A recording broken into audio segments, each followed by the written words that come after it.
And now, your main event.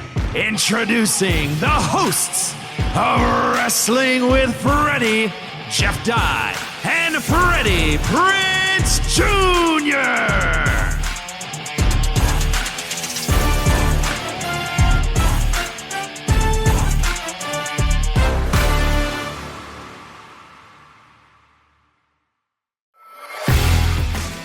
Welcome back to Wrestling with Freddie. From the United Center, where Rhea Ripley and Randy Orton punched their tickets to WrestleMania, we're going to go over the Elimination Chamber, where we got it right, where we got it wrong and lost you money. I'm sorry. There was one that we got wrong that I'm really surprised I made that pick. I could have sworn I went the other way. We'll get into that.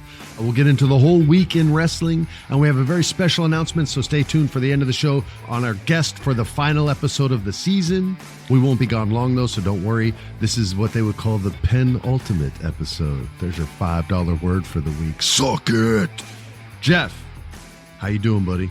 Feeling good. How you feeling, brother? I'm good, man. How was your weekend? What'd you do? What cities were you in? Did you make anybody laugh? Yeah, I was in Chattanooga, Tennessee, which is a very underrated town. Check it out. Okay. Great stuff. Then I was in Point Pleasant Beach, New Jersey, which who knew New Jersey's got beautiful areas? There's a beautiful area of New Jersey, and it's Point Pleasant Beach. There's a lot, yeah, actually. Yeah. Then I went to New York City on Sunday night. I was supposed to tape a show, but then because of what's going on in Iran, they canceled the show, and I flew back to Los Angeles, so I'm happy to be home. Holy shit. Well, I'm glad you made it back. I'm glad the weather didn't get you too bad. Where are you going to be next week? Tell the people where you're going to be at the top of the show. I will be all over Florida next week. Gainesville, Orlando, Boca. So come check me out. Go to jeffdye.com. I'll be happy to see you guys. Also happy to be in some good weather. When I came home to LA, I'm feeling so happy to be home. The weather here is so good. It's the best. It makes me so happy. Yeah, man, we got some 80 degrees last week, y'all. It was so lovely. It's going to be March. It's almost your boy's birthday, March. Buddy. It's almost your boy's 50th birthday, coming up March 8th. So everybody better wish me a happy birthday out there. And if you don't, I'll know. Will. We got an Elimination Chamber.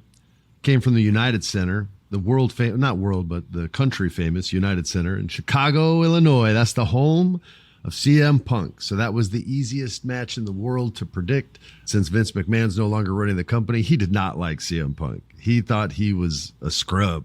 Like, he literally, he didn't even know that he wasn't a good fighter in real life. He goes, "God damn, he might be able to beat the shit out of everyone on the roster, but he doesn't look like it." And we'd be in there, and we were pushing Punk hard back then, and we just didn't get what he didn't see. And then he went to the UFC and got beat up, and everybody was like, "Oh, maybe Vince was right." It changed up. But in his hometown, he ain't going to lose, not under Triple H's watchful eye. We had the premium live event. See how I got that right, everybody? What? Nice. Asuka? What? Got that right, too? He's on fire. That's right. And this is the final stop before WrestleMania, so you knew there was going to be a lot of shots of the sign, people pointing at it, people looking at it way too many times. Don't have to do that. Every single wrestler doesn't have to do that. Less is more, in my personal opinion. You don't do it 50 times in really cool movies, so you don't have to do it 50 times on a really cool wrestling show. They did. So let's start with the only match that was good, the Women's Elimination Chamber match. This is the match that's going to determine who gets to face Jade friggin' Cargill. The best abs and biceps and shoulders and everything else in the business, boy. And whoever was going to win, I think, is probably going to get the dub. So it was going to be Tiffany Stratton or Rhea, I felt like, at the end of the day. And I think they were either putting it back on Tiffany, because I think she only lost because she got hurt, or Rhea, because Rhea should have the belt 24 hours a day, 365 days a year. That's Jeff's favorite wrestler, favorite female wrestler. His favorite wrestler is hurt right now. We got a really cool match. Alexa Bliss was in there to kind of continue the storyline with the Kabuki Warriors. So she got misted by Asuka 2 times in a row. And then she took the fall. She was the first one out of there. She did her Twisted Bliss off the top of the cage. That was pretty cool. I like when people do dangerous shit off of high stuff. And then we got Tiffany Stratton bleeding. We got blood in, I think, every match. It was almost like a lot of blood. A lot of mouth blood. People were getting there. It's the hard way, right? That means that's like they're not doing it on purpose. No. Everybody was bleeding, and I respect it. I like the blood. I used to get squeamish, and AEW like converted me into this evil bastard, and I'm like, yeah, bleed for your art. If you love it, you'll bleed. But anyway, this was a really, really good match. I thought Tiffany Stratton kind of outshined everybody. She took some serious beatings. She did some serious cool shit, took a huge bump at the end of the match into a chamber while doing her finisher, which is this back moonsault, back flip, if you don't know what a moonsault is, off the top rope. And Rhea Ripley just pushed her right at the top and smashed her fucking face into the steel chamber again. And she fell down hard, took the loss, and Rhea Ripley gets the win, as she should. She's going to WrestleMania. Jeff, did you like the match as much as I did? And do you agree with where like the stories are going? Like, I think it's Kabuki Warriors and Charlotte and Alexa for a little while until Charlotte and Lexi break up. I'm terrible at predicting those sort of things, like where this is going to head. I was super disappointed with Elimination Chamber as a whole, in its entirety. I'm not that jazzed going into WrestleMania. As a customer, consumer, as the WWE universe, I'm not that excited about WrestleMania and where it's heading coming out of Elimination Chamber. That being said, this was the best match or the best part of the PLE. So the girls brought it. The match had good moments, some moments we've seen before, but for the first time in a female Elimination Chamber member, in Elimination Chamber. It's hard to say. This was the highlight of the PLE. Yeah, and they opened with it. So the rest of the show was wah, wah. Yeah, I was excited after the match. I'm going, this is going to be good. I wonder if it's because of the injuries that we aren't that excited for the WrestleMania storylines. I wonder if it was meant to be Bronson Reed or Braun Breaker and how much more we'd be enjoying the storyline. So I wonder if it's the injury bug's fault or if there's something in creative that we're not digging. They have to shift so hard when someone gets hurt, right? Like it's like they had to end that mass storyline really in a really weird way, the masked man storyline, so that didn't work at all. It's cool to have Seth Rollins back, but it just didn't click. And then there's 20 of them. It was like watching Scream 7. I don't get so what it was they're just doing weird. with that. Yeah, well, I think they had to just kind of flip it up because everybody's fucking hurt in the vision, and you can't give Logan Paul that kind of a push to WrestleMania. He's just not ready on the microphone yet. It's still a little too big. He needs to kind of be a little bit smaller. Not body-wise. His body's looking sick. Just with the performance, it should just be a little more subtle than what it is. Maybe they're giving him notes to do the opposite, and if so, then great job. It's just, I think it's a little disconnected for the audience. I used to fight him on that a lot. Not Logan. I used to fight the company on that a lot when I worked there. I was like, that's so big, man. Like, you guys want to win Emmys and you have everyone like acting over the top. Like, it's not going to play. You get a tech Emmy. They would never listen to me. I'm like, go for a fucking tech Emmy. Go up against the Super Bowl, the Grammys, the Oscars. Like, go up against those shows and show how you can stand toe to toe with them. And they're like, nah, whatever. No. Like, they didn't want anything to do with that. I'm like, you could have had 20 Emmys. Like, yeah, you could they have know 20. what they're doing. They've created their own thing. Yeah. Yeah, but no, they'll never do it. They never listen. They'll hear this, and now all of a sudden, watch, they'll submit themselves. Now that I've never heard of a tech Emmy. Oh yeah, they're big, dude. The tech Emmys are big, bro. Got to step it up, baby. Didn't know that. Get your own tech Emmy one day. Just edit your own special. New goal. Submit yourself. Try to get this tech Emmy. That's right, dude. I do have a nice podcast setup, you know. Like I'm very. You could get a podcast Emmy. I'm in Do the they have tech. those? I'm in the tech now. Or podcasts or Grammys. You could get a Grammy. You could get a comedy Grammy and a podcast Grammy. Oh, what? Shoot for the stars. You don't give a fuck. Rhea Ripley gets to fight Jade Cargill. This match I'm excited for because I don't think I know who's going to win yet. It's got to be Rhea. We'll make that prediction when the time comes. Or we might come back because we take a little break in between seasons. We might come back like right after WrestleMania, hopefully right before, so we can get you guys some predictions, some right predictions instead of the wrong ones. The good news is all three of us picked Rhea Ripley to win this match, and so did everyone else in the universe, so it's not like we're that cool. I like it. I think we did good, but I think, I'm ready for a new Rhea Ripley era. I'm ready for more. She's such a star, dude. She transcends WWE. Every NBA guy, did you see? There's the guy from the New York Knicks. I'm blanking on his name, Brunson or something. But he was like, I don't watch a lot of basketball, dude. So he was on Stephanie McMahon's podcast, and he was like, Derek Brunson. I want to go to WrestleMania, but under one condition: Under one condition, I got to meet Rhea Ripley. And then Drake is always talking about how it's his number one celebrity crush. Like Rhea Ripley transcends. She's doing a huge thing for wrestling in general, but definitely female wrestling. Yo, straight up, Drake could have the biggest crush in the world. Look at Rhea Ripley's man. That is not her type. She does not like no skinny dudes, bro. She wants buff, manly dudes, not your skinny ass. But Drake's super famous, you know? He's famous, but he's skinny, man. Rhea don't care. She's super famous too, bro. She don't give a fuck. She gives a fuck about Buddy Matthews. That's about it. All right. WWE Women's Intercontinental Championship. I'm going to start by saying, way to go, Alex, our producer, Alex. He's not only a great producer, but he's a great picker. And he picked right, we picked wrong. And I think the audience knows that. Suspiciously so. Mm-hmm. Like they might have a little inside information. Ooh, now you're busted, Alex. I dare you to edit that. Yeah, out. Freddie, when you're watching these PLEs, right, or these pay-per-views, as old brain Jeff likes to call them, sometimes I'm sitting there and I'm watching and I'm loving it and I'm hating. I'm doing my hater thing, you know, and I'm nitpicking and I'm watching. And then I go, the match ends and I go, how did Alex get this right again? I'd like to know what's going on. How does he know everything? Yeah, I think maybe when we have our next listener question segment, you guys should write in like in masse. How does Alex get it right so often? Does he have an inside guy? And then we can get to the truth. Because if we ask him now, he's just going to lie. Lie. I said he's a great dude, but if you put him on the spot, maybe not, you know. I'd like to know how he's getting all these right.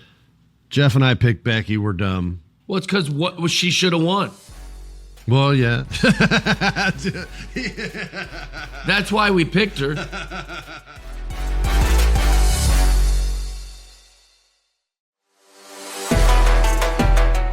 I thought Becky should win the match. Becky could have then put someone over at WrestleMania and let them win, someone that's new, right? As everybody's always saying, we want someone new. So I feel like that's been the goal.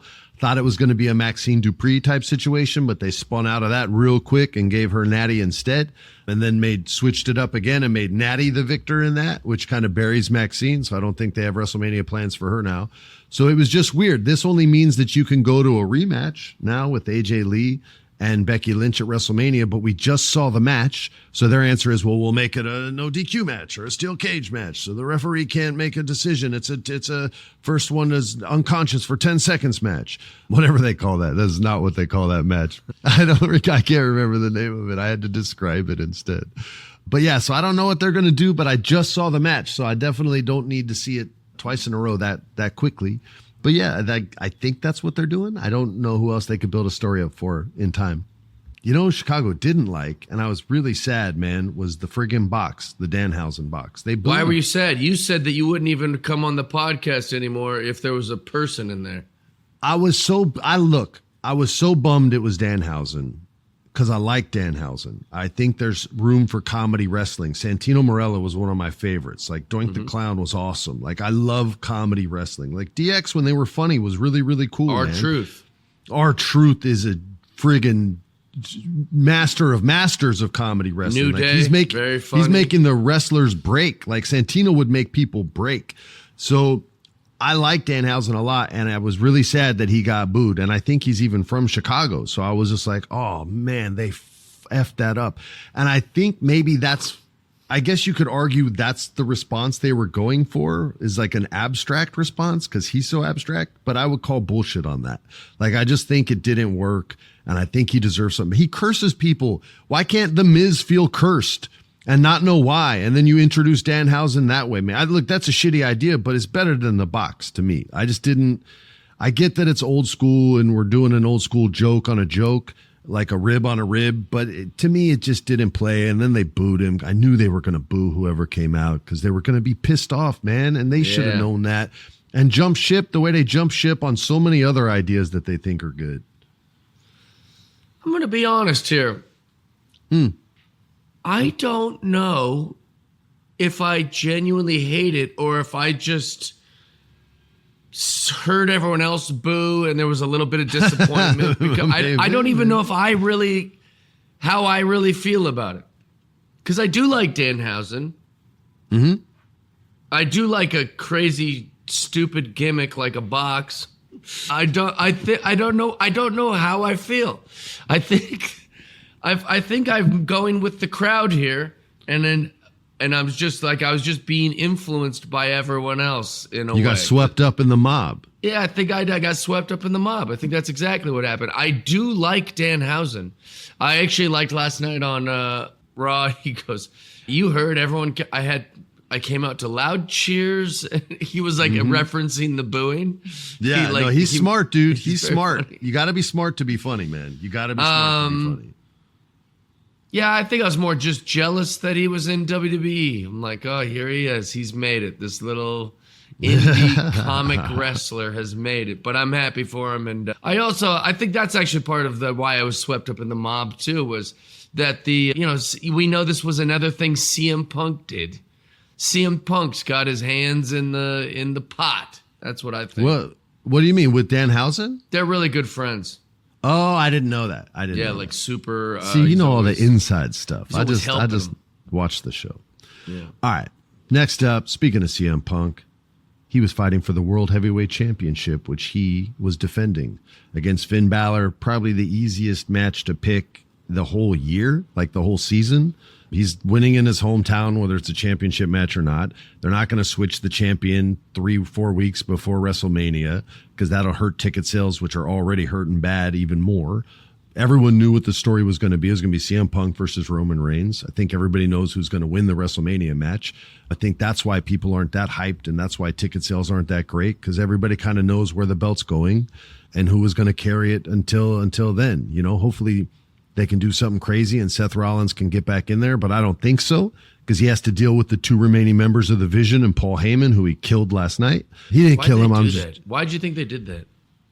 I don't know. I think it's just because the injury happened, and so they brought him back a little early, and he's just having to, they're trying to clear this storyline off the table as quickly as possible so that he can get into main event stuff again. Because that's when people, I think, were liking the storylines a little more, was when Seth Rollins was the feature of the storylines. So yeah, they're in a tough spot. I don't want to blame creative and be like, they're effing up. I just feel like so many people got hurt between Seth, Braun, and Bronson, the 3 members of the Vision, the 3 coolest members of the Vision, although Seth's not in it anymore. They all got freaking hurt. So whatever great storyline, and I believe they could have told a great story, whatever great storyline they had planned just got totally sandbagged, and they got fucked and they couldn't readjust. At least that's what I think in my experience. Anyway, Jeff disagrees. That's what means. No, I don't disagree. I wonder why they did it. It's fascinating. That's something my mom would have done if I would tell Mom, here's my dream. I'm going to go, I'm going to do this. And then she'd listen to the whole dream and go, take a sip of wine, take a drag on her Carlton menthol cigarette and be like, This did a promo for Carlton menthols. Right on. Don't smoke, people. It's bad for you and it's gross. All right. So CM Punk beat Finn Balor. Shocker. If you wanted to do these 2 matches, you have Finn win in Ireland. Finn gets the title and then loses it right away in Chicago to CM Punk. And then you can still have the same story that people are going to be uninspired by. But at least you could have done something with Finn for a month and given him a belt. He's so overlooked and he gives such great matches, and he should be in more important matches more often, because it feels good when he's in these matches. You just don't want to know he's going to lose. You want to have at least a little belief he can win in the build-up and the story. But I don't want to drag on it too long. I don't like talking bad about stuff. I just didn't, it was whatever. Finally, the men's Elimination Chamber match. And the winner made my back hurt a little bit when the match was over. I was having PTSD because it was that bastard Randy Orton. You guys know I'm joking. I love Randy. But he did break my back with a modified backbreaker, and that's not cool, so I'll never root for him. Alex and I picked Cody. Jeff picked LA Knight. Tough night for LA Knight. Yeah, we were all wrong. So everybody lost money. I still think that Bronson Reed was going to win this this match, and he was going to win the qualifier, and he was going to win the Elimination Chamber because Braun Breaker's hurt, and he was going to go to WrestleMania against Roman Reigns, which would have been really, really, really cool. I feel like they should find a way to put a belt over his shoulder. They won't have one that fits around his waist, so it's going to have to go over his shoulder. But yeah, I'm still hung up on that. But Randy Orton won. I thought the end was really cool. The finish I thought was really, really smooth and cool. Cody and him worked together, and Orton was like, yeah, you're the man. Fuck you. Boom. Hits him with the RKO. I thought all that was awesome. I thought Randy was awesome the whole match. He went up to Trick Williams, who was in the chamber. He looked at him, got on his tiptoes, and he goes, you're not 6'5". And then got in the ring. I was like, oh, that was dirty. He did him wrong, dude. But Randy's so cool in there, so smooth, puts guys over, makes their moves look great. Always takes huge damage, sells big, and then kills you at the end. And it was classic Randy Orton. And I actually really liked the match, but I still wish Bronson wouldn't have gotten hurt. It would have been really cool to see that dude win the chamber, Jeff. I'm such a big Randy Orton guy as far as I don't think he gets his love. I don't think he gets his flowers. Not on this show. I think just in general, like everyone goes, yeah, Randy Orton's great. Like it's such a throwaway kind of, we all agree he's good, but we don't really it's going to take a slideshow when he retires for everyone to be like, oh yeah, like Randy Orton had like a phenomenal career.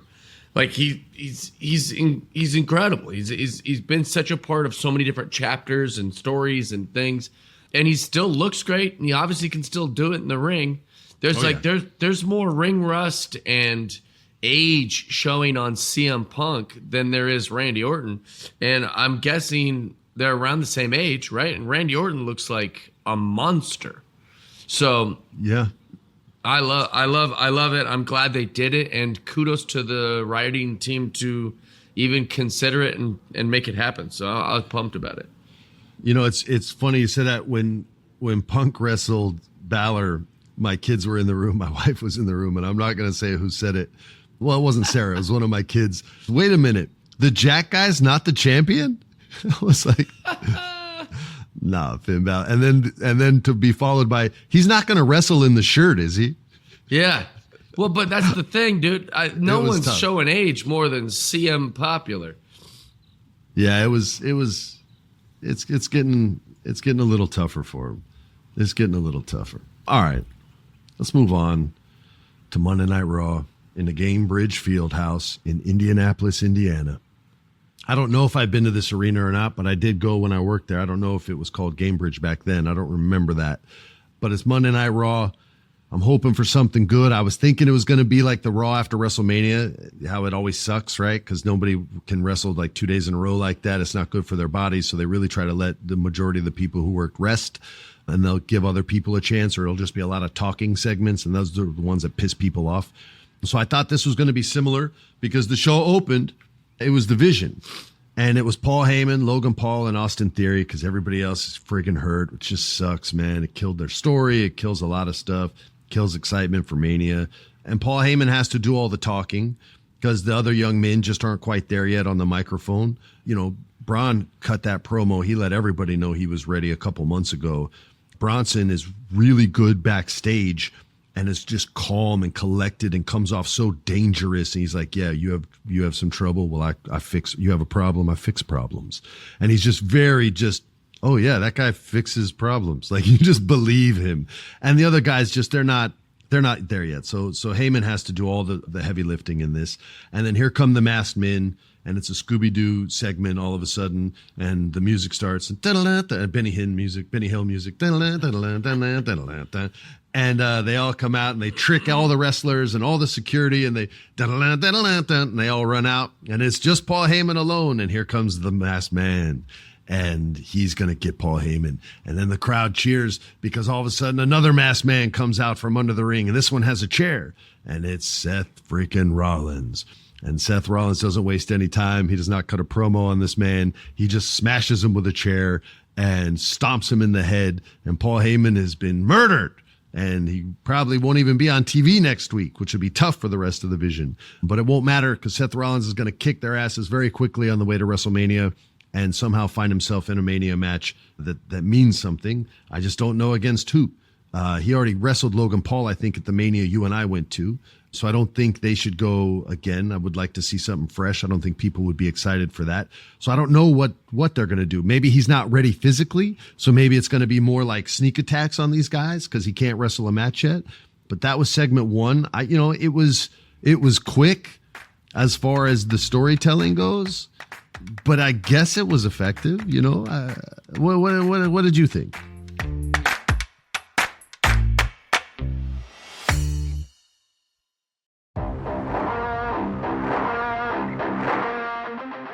Here's the thing. I'm the kind of guy they write for when they do a masked man thing, right? Like I'm that viewer that's like, a masked man, like I'm in. But it has to make sense. It's gotta make sense. Why would Seth Rollins need to wear a mask? Thank you. It doesn't. I wish I would have said that. Thank you. It makes no sense. He could have hit his music and come out and done that. He could have came down. Everyone knows who he is. There doesn't need to be a reveal. Oh, I've been gone 3 weeks. I've got to sneak back in the arena with a mask on. What are we doing? And then to have like all the other masked people, which doesn't make any sense to me either, because now you can't keep track. So why have them be masked? No, they don't need to be masked either. It reminded me of the El Grande Americano when you just started seeing more and more of the luchadors, but that's comedy wrestling. So that was kind of humorous. It's kind of funny that you have these American luchadors. Well, are we supposed to be laughing? Because it seems like a joke to have all these masked wrestlers running around. It was tough, man. I think they just got hamstrung, and that's why they had to do it. I don't think that was the original, creative plan. So I'm trying to give them a little latitude. But yeah, I'm with you. They did their best with what they had. Seth Rollins can fix a lot, but he can only make it as good as he can make it. So it was tough. Let's move on. Do you think awesome the wrestlers match. ever? Sorry to interrupt. Do you think the wrestlers ever just go, "Why would I do this"? Well, I think it, and I know it. They should be saying it. I was there, and it was every week. It was Seth every should have single been week like, when I was there. Why am I wearing a mask? I don't. Why are we doing this? Yeah, Push back. It happened a lot. It happened. They did. It's just they have bosses. So, all right, a match that was good: Gunther versus Dragon Lee. The only reason I hate this is because I feel like it's going to the end of Rey Mysterio. Dragon Lee came out hot, man, and was whipping Gunther's ass. And then Gunther said, nah, bro, you're little, I'm big, and you don't know jiu-jitsu. And so he beat the shit out of Dragon Lee, ripped off his mask, which made him protect his face, and then he got choked out because Gunther don't play. That's the way the story should have gone. I loved it, but it does make me think that Rey's going to retire at WrestleMania, and Gunther's going to dun-dun-dun. Another one bites the dust. That's going to be his theme music on the Monday Night Raw after Mania, bro. And I'm going to be sad, but it was still an awesome match, and I think they're doing the right thing with Gunther. Do you think they demasked him on purpose, or was that an accident?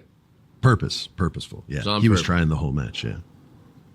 Yeah, he's disrespecting the luchadors, man. Dude, it's pretty good. He can't unmask Rey. Everybody's already seen Rey's face, so I know it doesn't Rey's matter. been walking around lately signing autographs with his mask off. He wrestled for like 5 years without a mask, man. I know, but like I thought that like he regretted that chapter, and now he would all the time. He may. Now it's everywhere. Speaking of Mysterios, the man, the best babyface in the game today. The best heel in the game today. The best of the best, period. The champion, Dominic Mysterio, versus Penta, or should I say the new Intercontinental Champion, Penta, because he beat Dominic's ass, and Dominic has said, yo, man, let me do this alone. He kind of saw Finn lead by example, right? Finn was like, no, I got this. You motherfuckers stay back.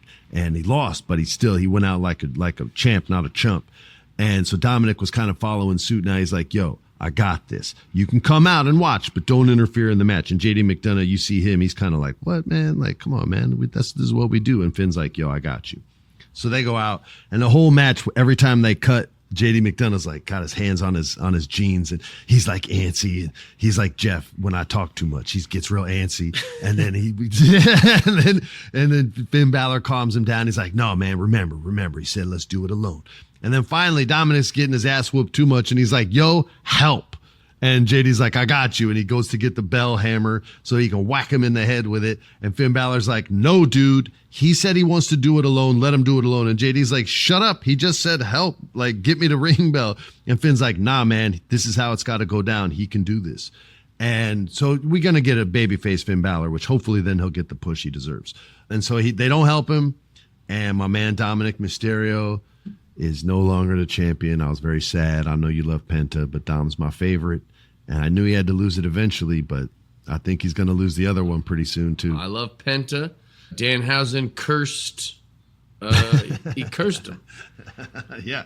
He's going to curse everyone that loses. That's his dude, story. I like that gimmick, you know. You are cursed, and you're like, oh, no, dude, he's about to lose the belt. That's what I said. But then I was like, is WWE really going to immediately have a guy come in like that? And are they really going to telegraph him losing? And they did. It was amazing. That's so great. Kudos to them for that, too. Yeah, I love comedy. I think Danhausen's so cool. We can talk more about Danhausen, I guess. I love that he's so obnoxious that you believe you're cursed, right? Yeah. Like bad stuff starts happening to you and he shows up and he's like, haha, cursed. And you're like, what the fuck? Get away. You're so annoying. Yeah. But then like a month in, you're like, hold the fuck on, man. Am I cursed? Like what? Yeah. I love him, dude. I love him. He pissed off Dom pissed him off, and so he says, you're cursed. And then I was like, are they going to make him lose tonight after that? Like, I was very excited to see if they followed through with that, and they did. I thought they were going to put him on SmackDown, not Raw, by the way. Oh, right. He might be one of these. Could he do both? Is that a thing that they do? For me, yeah. I'll see him anywhere he wants to go, man. He can fuck with The Miz real easy. He can mess with the general managers in a great way and just annoy them to death and make them trade him back and forth. I don't want him. You take him. No, God damn it. You're driving me crazy. All right. Roman Reigns and CM Punk. In a note that our producer wrote, in a verbal collision. Wasn't much of a collision. This was a one-sided homicide by Roman Reigns. Roman Reigns selected CM Punk. Punk fortunately won the match against Finn Balor, so he gets his WrestleMania moment at WrestleMania 42. They confronted each other on Monday Night Raw. Punk talked for a little bit about how I'm in your head. You hate me, I'm in your head. And Roman Reigns pulled out a sword and cut this man open and let his guts spill all over the mat by saying, nah, dude, we brought you back to sell T-shirts. That's it, bro. And so much of what he said was business accurate that it made the champ look insecure. Now, Punk can act his ass off, but as far as the content that was coming out of their mouths, Roman felt more honest and authentic than the things that CM Punk was saying. And then CM Punk saves it a little bit at the end by saying, I'm put you in the grave with your father. Like, you'll basically see him soon. And Roman Reigns is like, yo, what the fuck did he just say to me? I thought that was a strange ending.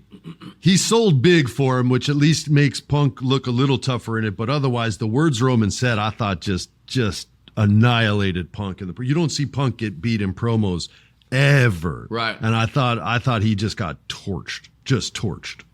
Yeah, I agree. I liked everything Roman was saying, and it felt sincere. And I just again, maybe this is me getting swept up in the mob. Although the mob seems to love CM Punk, so the crowd's always going to love Punk. Anti CM Punk mob. That if I'm in any mob, because I loved all the things Roman was saying. Mm-hmm. I feel like I know CM Punk. I know exactly what happened. He thinks, he's this like edgy guy who doesn't put up with no crap, and I've always been. But really, not really. Really, CM Punk, you're just this brat who, while you weren't being chosen as the guy, while you weren't the champ, if you didn't get your way, you would misbehave and be punk rock and edgy like a little grumpy teenager, and then you took your ball and left. I'm not going to play. And then the fans chanted your name for over a decade. CM Punk, CM Punk, Yes, CM they Punk. did. And then once you came to AEW and you saw wrestlers who acted the way you did because they weren't champs and they were being little brats, you said, well, this is unprofessional. This is unprofessional. And oh, I'm with a bunch of children, all these children around me. But they were just behaving the way you used to behave, CM Punk, when you didn't get the strap and you didn't get story and you didn't get money and you didn't get respect. And now that WWE has decided to make you the guy and you put the belt on, not only are you the opposite of punk rock, you have become the most corporate company guy ever. And now you're doing the podcasts and you're doing all the things and you're Mr. Company Guy. So much of a company guy that you're referring to everything as we. He keeps saying, we decided, Roman. We decided. He is such a predictable teenager in all of his behaviors. This guy is the most predictable storyline of brat behavior I've ever seen. Mr. Jeff Dye, ladies and gentlemen. Let's move to CM Punk's old home, where he said real wrestling existed. The only reason he came back was because of AEW. And then he left. But we're going to talk about AEW because it's gotten damn good. AEW Dynamite. I almost said it like, what's his face? Dynamite. Walker? Jimmy Walker, thank you. Jimmy hated my dad, by the way. Hated Really? My dad. Yeah, dude. He tried to sell jokes to my dad, and my dad didn't like them. This is a story Byron Allen told me. And so Walker was like, yo, fuck him. He's not funny. He's unfunny, this and that. And would like, he didn't love my dad. And then after my dad died, he acted like he was my dad's best friend. And in interviews would like speak so well of him. And he literally, they were trying to make a movie about my dad. And he said, you can't tell the Freddie Prinze story without telling the Jimmy Walker story. Or what's Jimmy Walker? Is that his name? Yeah, Jimmy Or J.J. Johnny Walker. Yeah, JJ Walker. And the producers were like, okay. so we won't be interviewing you, I guess. Well, let me just say this. He didn't like my dad. Fuck Jimmy Walker. Nah, man, it's all good, dude. I don't like care. that. I don't care. You shouldn't care. My dad was I the care. fucking man, bro. It doesn't Your matter dad what was the JJ man. Walker That's why says I about said it. Dynamite was pretty cool, though. Anyway, here we go. Sold out Mission Ballroom, people, in Denver, Colorado, home of all the weed shops in the world. Yeah. By the way, our producer's not the only one saying this. It's me, too. AEW has been on the rise. This is a note from our producer. And they've set themselves apart from WWE, and it's finally paying off in the long run. They become a true alternative to the programming over on WWE. I think that's pretty friggin' accurate, man. I early on was critical of AEW, although I did say, we got to give them time to exist before we say there's no history here. Well, where's all the history? Where's the story? They don't just have great matches now. They have reasons to fight each other because they've been around for 8 or 9 seasons, about 6 years, 8 or 9 seasons, I think is how it works out. They finally have reasons to hate each other, reasons to have each other's back, reasons to love one another, reasons to form tag teams, reasons to end tag teams. And I think their storytelling's been wonderful lately. I was going to say lovely, but that's not a wrestling term, so I'm not going to say that. But I think it's been wonderful. I've really been enjoying it, not just the matches, but the motives as to why, especially with Jon Moxley. He created the Death Riders. He became the champion to harden the roster of AEW. That was what he would say. Not those words, but he would always say, you guys are soft and weak, and I'm going to make you tough and give you that tough love. I had a father figure in my life that gave me tough love. That shit sucks, by the way. The other love's way better. So if you're raising your kids, trust me, man, give them that unconditional love. But he's going to strengthen this roster, and he fucking did. And finally got beat, and it took everybody on the roster to do it. So I just thought that was a great sort of introduction into this new chapter in the AEW world where everybody has a story, everybody has a reason. Right now, he's dealing with all of the Don Callis family because they're assholes and they're trying to weaken him so that Konosuke Takeshita hope I said his name right, man. I've been trying so hard to get these Japanese names right. He's going to be the next champ. And so they're like softening him and beating him down and weakening him so that when he gets presented to the alpha male Takeshita, he's going to lose. And we won't get a time limit draw, and we won't get, he's going to be the man. And I'm super excited for that. The match with El Clone, again, dude, Moxley and Randy Orton are very different wrestlers, but here's one similarity between the two of them. They will make their opponent look absolutely phenomenal. They will sell. They will make it look at the end of the match like they barely won it just by the skin of their teeth. He almost had me, and you genuinely believe it. And Moxley's one of the best in the world to do it. It was a super fun match. All his matches are super fun. I don't think he bled, though. What's up, Moxley? You don't want to bleed anymore? What happened, baby? What happened? I'm just kidding. I'm sure he bled somewhere. He probably had internal bleeding. But I'm loving this, and I'm loving where it goes. And I'm excited to see the third matchup between Takeshita and Mox and see Takeshita finally get the championship. I'm loving AEW right now, Jeff. Kevin Knight fought Mansoor. Future. Everyone knew Kevin Knight was going to win, but thank you for saying the future, because that's what this dude is, man. Give him time on the microphone. Give him time. He'll develop that. The more he's on camera, the more he's cutting promos to a live TV audience, the better he's going to get. It's way different than the indie scene as far as cutting promos. It can't just be big energy. There's levels to it. And as time goes and he works with other people, he's going to develop that tool. This dude can fly. We love anyone that's bouncy, right? We love anyone that can that can do shit that you can't do. And this guy does the UFO off the top rope where he literally spins. When I was a little kid, I used to do that shit on trampolines. I would bounce on my stomach as hard as I could, fly up in the air and try to do a full horizontal 360 in the air and land that shit. And I think he might have done the same thing as a kid on a trampoline, and that's where he developed that finisher. But he gets so high and he rotates so much, man. It's a full 180 rotation, sometimes a little more if the guy's not 100% straight. So he'll have to go more and it's so sick. And let me tell you something else, man. I saw him doing a body slam a couple weeks ago, I think on Hechicero. It might have been on Hechicero. His biceps, bro. We talk about Austin Theory and Logan Paul's buys and how sweet they look. Yo, when he's lifting and flexing, the biceps are sweet. The biceps are the sweet meat. So he's got the body, he's got the face, he's good looking, he can wrestle his ass off. And I think people hopefully will allow him to develop his craft as far as talking on the mic and let that kind of marinate. AEW's done a really good job at taking its time and not rushing things. You could argue the Jade Cargill was the push, the biggest, fastest push of all pushes. But other than that, they haven't really done that. People take L's, people learn lessons, people get cocky, people get humbled. They're doing a good job with it. And I think they're going to do a good job with Kevin as well. Yeah. How old is Kevin Knight? Man, I wish I knew. I don't know. He seems young. I was talking for 20 minutes. You could have Googled it. I know. Sorry. I just meant if he is young, I like it. I think he's going to be a huge star, or at least all the potential's there. Mm-hmm. I love 29. 29. Okay, that's a good age. He's got all the things. I like anything that reminds me of lucha, and this guy's high flying. I love it. So big fan. All right. This is my favorite segment of the week in all of wrestling. And we're going to talk MJF and Hangman Adam Page in the Stipulation Showdown with Tony Schiavone, flipping coins, baby. MJF presents his case. First of all, he shits all over pot smokers. Let me tell you something, MJF. He said, you do dope, you go broke. That's factually inaccurate. I know a lot of rich people that smoke weed.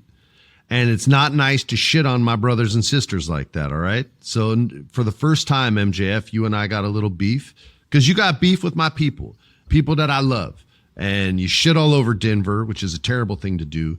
And the only thing you shit on them with was weed, which is legal there, baby. So cool out. If you're in an illegal state, then yeah, you could shit on it. But come on, man. Show a little love. Anyway, it hurt my feelings. I think it's a perfect thing to insult. Of course. No, it was great, dude. He's the man. I'm just talking shit. No, I fucking love this segment. Yeah. It made me laugh right away. Everything he said, the cottonmouth, everything was super, super funny. And then he presents this coin. He says, you know what? We're going to flip for it. I'll give you a 50-50 shot. If you win, if it's tails, It's a Texas death match. If it's heads, it's my kind of match. I think he said like a no disqualification match, something like that. And he pulls out the coin, and right away, I even knew what it was, and I didn't care. I was like, yo, it's a two-sided coin. Like, right when he pulls it out, I'm like, it's for sure a two-sided coin, and there's no way he has the balls to do this. And it can't work, right? So he flips the coin, and he goes, what is it, Shivani? Tell him what it is. It's heads. Heads! That's right. That's right. You stupid cowboy bullshit shit kicker. Your boots are, all this stuff. He gets the coin and he starts walking off. And Hangman Adam Page is like, bro, bring your ass back here. Let me see that coin. And MJF's like, what, bro? What are you talking about? What coin, man? I'm not going to show you a coin. You're stupid. I'm out of here, man. You lost. And he goes out and they find like the biggest and most dudes on the Brody King and everyone else on the roster that hates MJF comes out and it's like, nah, bro, you're going to show him a quarter or we're going to beat the shit out of you in unison. And MJF's playing it so nice. He's like, okay, I'm coming in. Okay, fine. Here's a stupid quarter. Look, two-sided coin. Tony Khan calls Tony Schiavone on the headset and Tony Schiavone says, I just got news from the boss. We've got Texas death. So when it's time to make the predictions for the pay-per-view, remember these things. Adam Page, I don't think has ever lost a Texas death match. It's his specialty match. It's like Jeff Hardy on a ladder. Well, he lost a lot of them, but you always thought he was going to win. Totally. And it's his home. It's his safe place. And he also said, if you win, I'll never challenge for the title again. And there's ain't no friggin' way Hangman Adam Page is never going to challenge for the world championship ever again. He's too talented for that. So you know who I'm going to pick when it's time to make our picks. But this segment made me laugh. It got me excited for their match. I think that this is the match that's in LA. If it is, I'm even more excited to go now to watch it. What say you, Jeff Dye? I feel like the whole thing with MJF and the two-headed coin, the whole thing smells like an old Western story. The slimy guy cheating in a saloon, and then he's like, I won. And then when he tries to get out, they block the door, like, let's see the coin. It feels like an old Western timey story. Yeah. So it couldn't be better that it's a Texas match. Like I love that. That's great. Yeah, it was so perfect, so well done. MJF is a genius. The whole thing is perfect. So I'm very, very, very, very excited. We had the Babes of Wrath versus Mega Bad. They won via DQ, so their storyline will get to continue. I think Penelope Ford got hurt in that, which is horrible, so get well soon. I hate injuries, but they happen multiple times a year. Sorry, there's a helicopter flying directly over my house. Hold on one second. And then we had Brody King. He defeated Jeff's favorite name in professional wrestling, Mark Davis. Jeff thinks it's the most exciting name he's heard in professional wrestling. It gets him hyped up, makes him want to fight. It's his favorite. And what? That's what you said last week. That's what I said, yeah. And then we got the Mile High Madness 10-man anything goes match where somehow they got all 10 dudes over. This isn't my kind of match, all right? I'm going to start by saying that. You guys know that. I don't like when there's too much chaos. Our producer, Alex, loves this kind of match because it's all chaos. Jeff, I don't know how you feel about it, but I watched it, and by the end of it, I was like, yeah, all these guys just totally kicked ass, man. Like, I usually am not feeling it, but I thought they did a good job, and everyone told a story, and everyone kind of has a direction to go now that the match is over. So I thought it worked. I love it. Bigger is better. It's time to get near the end of our show, which means it's time to talk Swerve Strickland. We all know whose house it is. Swerve's house. He came out. He cut a great promo. He had tons of fun with it. He started playful, like, you miss me, you sickos. And the crowd's like, yeah, we fucking missed you, sicko. Some guy tried to talk shit and Swerve hit him with a your mama. Like, it was just, everything about it was fun and smooth. And then he was like, yo, I thought you guys would enjoy what I did to Omega last week because they were a little too on his side. And so then he had to remind them, like, I beat up your favorite wrestler. And then so he got about half the crowd to start getting mad at him, but there's going to be a large portion of every crowd that's never going to hate Swerve Strickland. Like, they're going to love him. So I thought it was really effective just to get like half the house to start to boo you as opposed to none of them. But he was pissed off about the most dangerous comments, which gives him a little story with Brody King down the road because that's who Kenny Omega said was the most dangerous. The most dangerous man in AEW was Brody King, so now they can have a match which keeps him busy while other people are fighting for the championship. But Swerve is going for the belt, and he's getting there soon. He's probably next, and this is just going to be some filler for him to get there. But to watch him beat Brody King, because he will beat Brody King on TV, like on a live Dynamite, that match is going to be awesome. So I'm excited for that. And that's what AEW was this week, man. It was literally just like setting up all these future stories and setting them out rather clearly so that you have a good view of the playing field and what they have in store for you leading up to the pay-per-view. I thought it was wonderfully done. I almost said lovely again, so I'm just going to start saying lovely when I talk about wrestling. And if you guys don't like it, too bad. Go ahead, Jeff.